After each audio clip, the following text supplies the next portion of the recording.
Well, I joined the Army in '83. I mean, from the time I was 11, I looked up at my dad in uniform, and I knew that that's what I was going to do. I was going to go in the Army. I didn't go in right after high school. I got married, had 2 kids, and I went in when my daughters were 2 and 3. And I really need to be able to provide for my daughters. So I just went and joined the Army without telling anybody. And I talked to my mom and dad, of course, first, because I wanted them to take care of my girls. And so I did. I joined the Army and went off to boot camp a month later, and knew that I would be in it for life, because my goal was to be the first female command sergeant major of the Army. And I was a good soldier. I was raised by a soldier. So the discipline was already there, the drive, knowing that I was doing it for the right reasons, and I loved the Army. I loved being in it. Changed jobs like 3 or 4 times. When I first went in, it was, as an admin, and then I went to be a tank mechanic, and then I changed completely to go airborne air assault, and that was amazing. I loved jumping out of planes. That was my dream, to be a soldier, and so I went in with both feet. Just jumped in and never looked back. It was a rewarding career for as long as I was able to stay in it. We was training in Fort Huachuca to go to Saudi Arabia, and one of the guys that was there were 3 units out on this training site, and they hauled us in what they called cattle trucks, like big, massive 18-wheeler trucks, all steel inside. There's rows and rows of seats, and the guy that was driving the first truck, he thought he saw a deer, so he slammed on his brakes. Our driver never slowed down. Buckled our truck in 3 places. There were deaths, amputations. I was one of the lucky ones. A lot of people, their lives were changed that day, because these 2 military drivers had been drinking, and one of them had been smoking pot. Well, didn't matter what I would have done that day, we were getting on those trucks. I don't really remember a lot of it. I was knocked out. I had been, because in these trucks, they're wood floors. So, I was sitting with my, I know how I always got on the truck, and this was protocol. You sit, you clamp your steel pot, and your weapon goes right here.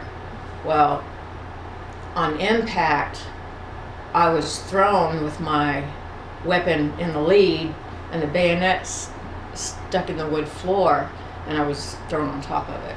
It did a lot of damage to my uterus, and we later found out other things were involved.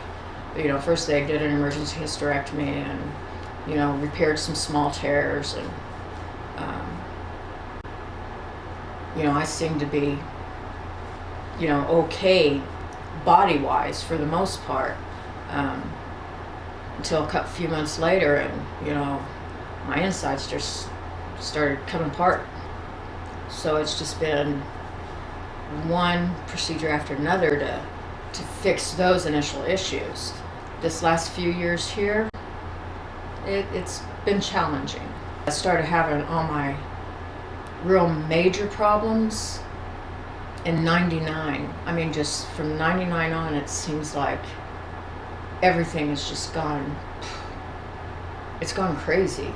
So, I ended up getting out of the Army, and because things just got, I was having more surgery, and, I couldn't do PT, and, I couldn't do the things a soldier needed to do, which really crushed me, because I loved being a soldier. I loved being in the Army. It's what I knew growing up. My entire childhood was military. My dad was just this amazing role model. Proud of both my parents.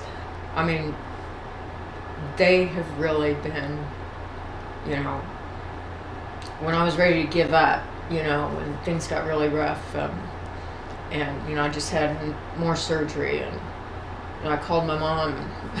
I was still in California. Anyway, I called my mom. I was just done. I was like, California's beat me. I'm done. She said, Teresa, darling, we did not raise a quitter. And that's how my parents have always been, just encouraging, pushing, you know, taught us how to challenge ourselves. And so, I mean, all these medical issues, everything that I've been going through, they're just my steps. It's the path that I'm supposed to be taking. I have some days where I'm just like, God, you know, why do I have to have yet another challenge, you know? You know, I'm lucky, I'm blessed. I've been married to my husband now for 3 years. An amazing mate. I mean, he's still very patient. I mean, there's times that I'll spend days in the bathroom, or, you know, just can't leave the house, or I can't seem to wake myself up. And he's just patient. You know, sugar, it's okay. You know, we'll do it another time. I just don't understand VA here. I don't understand. No veteran, I mean nobody for that matter, should have to work so hard for a doctor appointment. You know, just to make sure we're okay, you know? The choice program is only going to be as strong as many, depending on how many local physicians and medical professionals get on board with it. We have to become a team, a solid team, the veteran, local physicians, choice, you know, the VA. Everybody has to understand that there's a common goal. And if everybody's not doing their part, it's not going to work.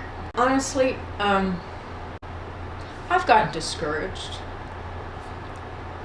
I mean, when I started all this, you know, it was to make some noise, so that everybody would, you know, could hear, you know, the issues and keep the issues in the community, and, you know, maybe that would, you know, make people want to step up and do their part. But it does get discouraging. I mean, I try not to let it, because, I mean, that's the worst thing going on in my life. I'm luckier than a lot of people out there.